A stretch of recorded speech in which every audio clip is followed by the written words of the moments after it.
Pakistan said it had begun retaliation strikes after accusing India of targeting 3 of its military bases with missiles fired from fighter jets, in a major escalation of the brewing conflict between the two nuclear-armed neighbors. Pakistan military spokesperson Ahmed Sharif Chaudhry said India had fired 6 surface-to-air missiles targeting Nurkan, Murid and Shorkat, 3 of Pakistan's most important military bases, early on Saturday morning. He said most were intercepted by Pakistani air defenses. Shortly afterwards, Pakistan officials confirmed they had begun their counterattack against India, under the name Operation Bunyan-ul-Marsoos, a phrase from the Quran roughly translating to wall of lead. Pakistan said the retaliation strikes targeted Indian Army infrastructure and bases, including Pathankot Military Airfield and the BrahMos missile storage site in the Indian state of Punjab, as well as Udhampur Air Force Base in Indian-administered Kashmir. Explosions and shelling from anti-aircraft guns was heard in the vicinity of all the sites.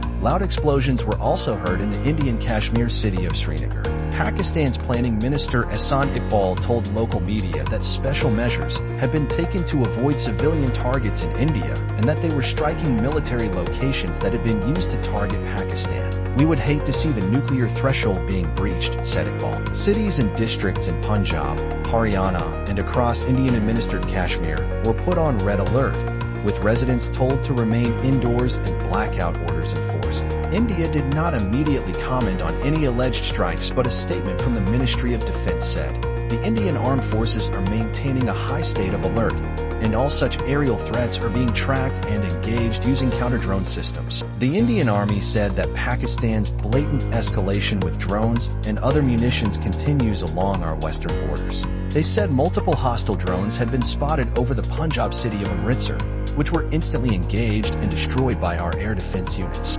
Among the military bases said to be targeted by Indian missiles was Nurkan Air Base in Rawalpindi, where the military has its headquarters, which is around 10 kilometers from the Pakistani capital, Islamabad. In the aftermath of the strikes, Pakistan shut down its airspace.